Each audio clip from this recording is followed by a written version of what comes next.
Since Nigeria's return to democracy in 1999, the Independent National Electoral Commission (INEC) has held the dual role of conducting elections and facing allegations of rigging in favor of specific candidates. What compounds the concern is the consistent validation of these rigging claims by the Nigerian judiciary, sparking debates over the integrity of the electoral and judicial processes. The intricate dance between INEC and the court system began in 1999 with the controversial election of Olusegun Obasanjo.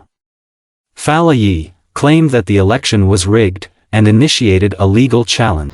Well, I'm afraid there's been no election. What has happened is a farce, because the will of the people has been subverted by large-scale and massive rigging of the vote throughout the country. I hope that there will be no violence. We don't believe in violence, but we believe in justice. So I will say to all our supporters, who are the majority of Nigerians, to remain calm and await further developments and further instructions from us. Shockingly, the court validated these allegations, setting an early precedent for the uneasy alliance between the ballot box and the courtroom.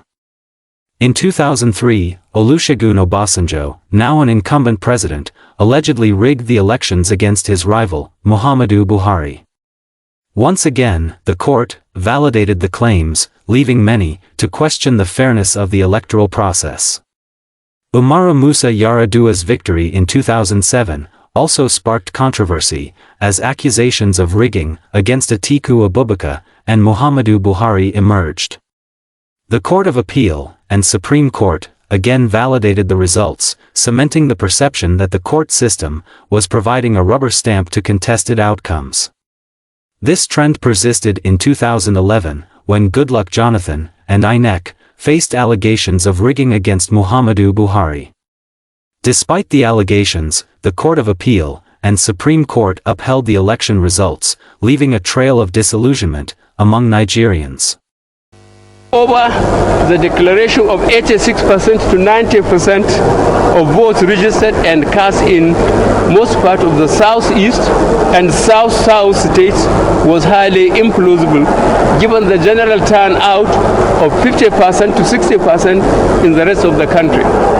No election is credible where 100% of votes cast were for one candidate in many constituencies and 90% in some states.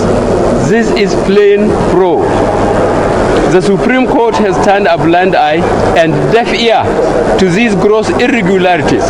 That is the theme running through all the three elections since 2003. The country now has to live with the consequences of the elections of PDP government in collaboration with INEC, police, and security services over the last 10 years. In 2015, there was a noticeable shift as Muhammadu Buhari secured victory. However, this victory was not without its own controversy. Buhari's tactics, including alleged threats and bullying, led to his rival, Goodluck Jonathan, conceding defeat even before the completion of the election. This marked a rare instance without a legal battle. However, the cycle resumed in 2019, when Buhari and INEC were accused of rigging the presidential election against Atiku Abubakar. It is for this reason that I, Atiku Abubakar, reject the results declared by the Independent National Electoral Commission.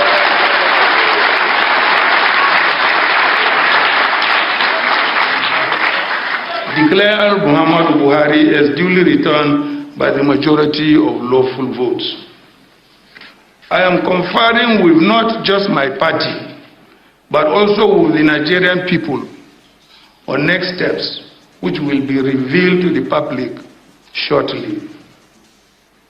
For my fellow Nigerians who feel angry, disillusioned, and let down by the process, I appeal to you to remain calm and steadfast. Rome was not built in a day. We have the real figures. We have the real figures.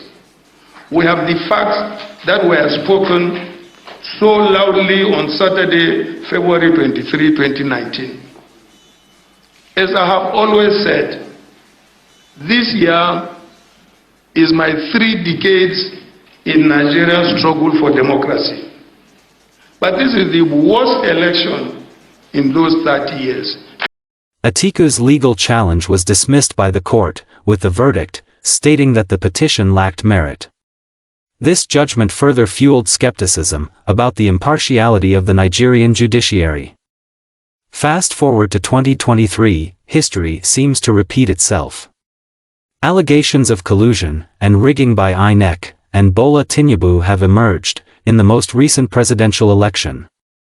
Atiku Abubakar and Peter Obi of the Labour Party have embarked on a legal battle to challenge the outcome of the 2023 presidential election at the Presidential Election Petition Tribunal in Abuja. The past judgments of the Nigerian judiciary have led many to focus intently on this legal battle. The consistent patterns of the past raise concerns about the neutrality of the judicial process. Social media has become a battleground for raising awareness and demanding accountability from the judiciary, as Nigerians seek to ensure that their democratic rights are upheld. Amidst the calls for accountability, supporters of Bola Tinubu and the APC have labeled the campaign as an attempt to tarnish the image of the Nigerian judiciary. The divide between those calling for transparency and those defending the integrity of the electoral and judicial systems continues to widen. As Nigeria navigates this complex terrain, the intertwined narratives of INEC's alleged rigging and the judiciary's validation serve as a crucial juncture in the nation's democratic journey. How the ongoing legal battle unfolds could significantly impact the future perception of both the electoral and judicial branches of the government. It is clear that the relationship between INEC, the Nigerian judiciary, and the electoral process itself is one that demands constant attention and scrutiny. The past patterns of allegations, rigging claims, and subsequent validations underscore the importance of transparent and accountable governance. It is the duty of Nigerians to engage in informed discussions, to ask critical questions, and to advocate for a democratic system that truly reflects the will of the people. Let's continue to foster dialogue, encourage accountability, and work towards a future where both the electoral process and the judicial system stand as pillars of fairness and justice. Thank you for watching Moxxmaa TV.